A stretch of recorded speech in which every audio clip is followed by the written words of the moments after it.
भारताच्या विकासाच्या वाटचालीत जपान नेहमीच एक महत्त्वाचा भागीदार राहिला असून दोन्ही देशांची प्रत्येक क्षेत्रातली भागीदारी परस्पर विश्वासाचं प्रतीक बनली आहे असं प्रतिपादन पंतप्रधान नरेंद्र मोदी यांनी केलं. ते आज जपानमध्ये टोक्यो इथं भारत जपान आर्थिक मंचाला संबोधित करत होते. भारत की विकास यात्रा में जापान हमेशा एक अहम पार्टनर रहा है. मेट्रो से लेकर मैन्युफैक्चरिंग तक, सेमीकंडक्टर से लेकर स्टार्टअप्स तक, हर क्षेत्र में हमारी साझेदारी आपसी विश्वास का प्रतीक बनी है. जापानी कंपनियों ने भारत में $40 बिलियन से ज्यादा का निवेश किया है. मात्र पिछले 2 वर्षों में $13 बिलियन का प्राइवेट इन्वेस्टमेंट हुआ है.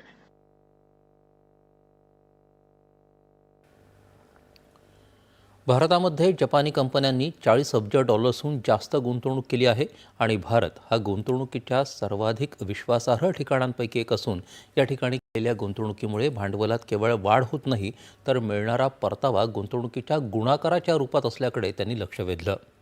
भारतामध्ये राजकीय आर्थिक स्थैर्य आहे आणि धोरणांमध्ये पारदर्शकता आहे असं त्यांनी सांगितलं. भारत लवकरच जगातली 3री सर्वात मोठी अर्थव्यवस्था बनणार असल्याचं त्यांनी सांगितलं. जपान तंत्रज्ञानाचं ऊर्जागृह आहे तर भारत कौशल्याचं आणि प्रतिभेचं ऊर्जागृह असल्यानं या दोन्ही देशांच्या भागीदारीमुळे एक मोठी तंत्रज्ञान क्रांती घडेल असा विश्वास त्यांनी व्यक्त केला.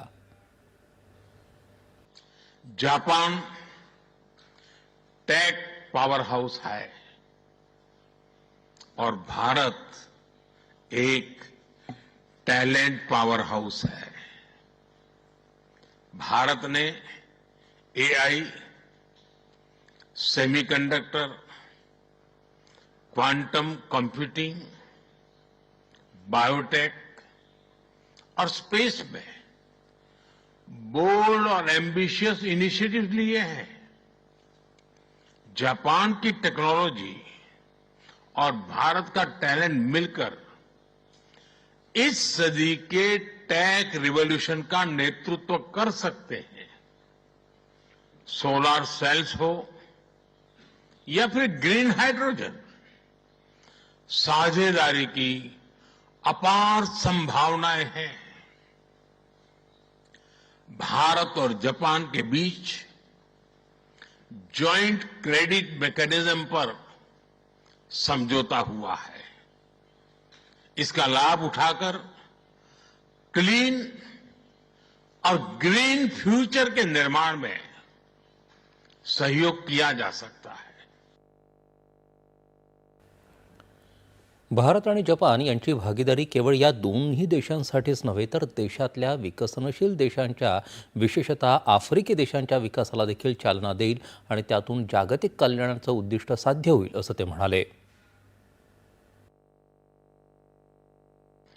हमारी साझेदारी के लिए मैं भी कुछ सुझाव बड़ी नम्रतापूर्वक आपके समक्ष रखना चाहूंगा. पहला है मैन्युफैक्चरिंग.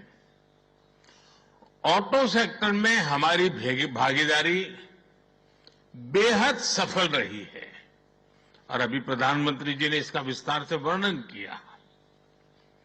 हम साथ मिलकर वही magic batteries, robotics, semiconductor, ship building और न्यूक्लियर एनर्जी में भी दोहरा सकते हैं.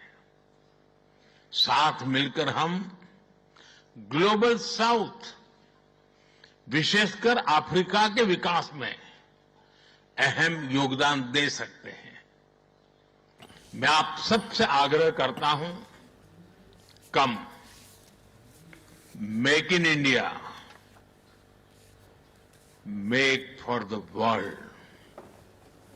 सुजुकी और डाइकिन की सक्सेस स्टोरीज आपकी भी सक्सेस स्टोरीज बन सकती है।